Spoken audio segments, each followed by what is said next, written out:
And we should point out that opposition leader Stéphane Dion will be given an equal opportunity to reply tonight. Right now, the Prime Minister of Canada. Good evening.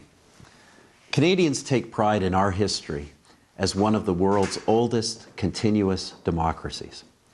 During the past 141 years, political parties have emerged and disappeared, leaders have come and gone, and governments have changed. Constant in every case, however, is the principle that Canada's government has always been chosen by the people. And following the light of this democratic tradition, Canadians have built one of the most peaceful and prosperous countries the world has ever known.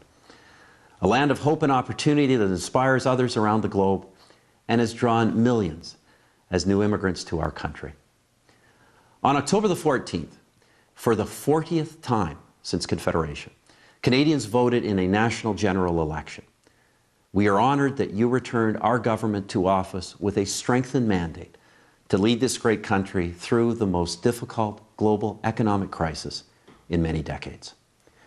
Canada's government is acting to deal with the crisis right now. Further business and personal tax reductions are coming into effect.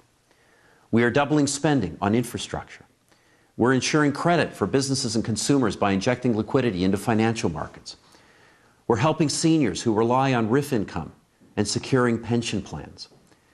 We're implementing the Automotive Innovation Fund, and working with the Government of Ontario, we are undertaking due diligence on any further requests for assistance from the auto industry. We're increasing support and incentives for manufacturers, the forestry sector, and others to pursue business opportunities. We're implementing agreements with the provinces to enhance labor mobility.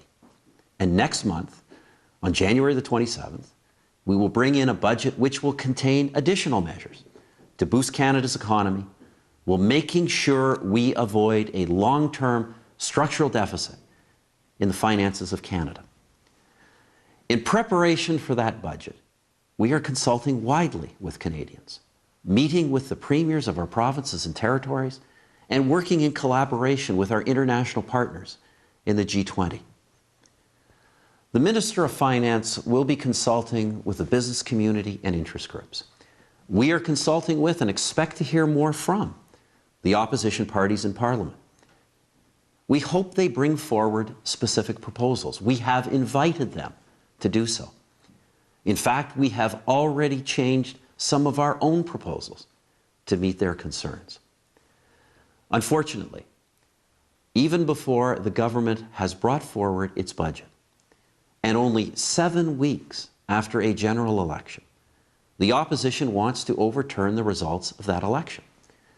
Instead of an immediate budget, they propose a new coalition, which includes the party in Parliament whose avowed goal is to break up the country. Let me be very clear.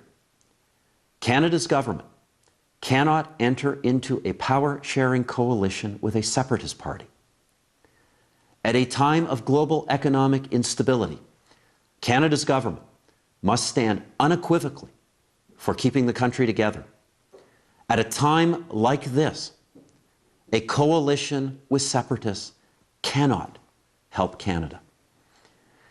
And the opposition does not have the democratic right to impose a coalition with the separatists they promised voters would never happen. The opposition is attempting to impose this deal without your say, without your consent, and without your vote. This is no time for backroom deals with the separatists. It is a time for Canada's government to focus on the economy and specifically on measures for the upcoming budget. This is a pivotal moment in our history. We Canadians are inheritors of a great legacy, and it is our duty to strengthen and protect it for the generations still to come. Tonight, I pledge to you that Canada's government will use every legal means at our disposal to protect our democracy, to protect our economy, and to protect Canada. Thank you, and good night. Prime Minister Stephen Harper in Ottawa pointing out that his government would like to bring in a budget January 27th, and that has increased speculation that he will ask the Governor General to prorogue Parliament until January 26th at least. He also hammered away at the opposition coalition, calling it a coalition with separatists. And clearly, this is going to be the government's attack against the coalition during this period when Parliament has been suspended, if indeed that is the case when he speaks with the Governor General. We'll be hearing from opposition leader Stéphane Dion in a couple of minutes. But Prime Minister Harper also pointed out that this is a time of global economic crisis and outlined measures his government was going to take and has changed a few issues that his government was being put forward. One wonders why this chatter hadn't happened prior to this whole controversy erupting.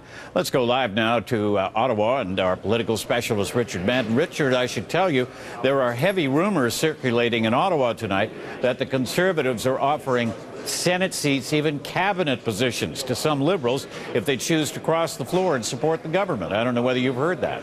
Gord, that is one of the several rumors that I've been hearing in the city. Ottawa is fueled by rumors many times. You also on the coalition side, they were offering a Senate seat to Green Party leader Elizabeth May in efforts to push the coalition moving forward. Also members of the Bloc Québécois to get Senate seats as well. Of course, one person we want to hear a lot from tonight is Public Safety Minister Peter Van Loan, who joins us live here in Ottawa. Thank you, Minister. Happy to be with you. Very interesting speech tonight.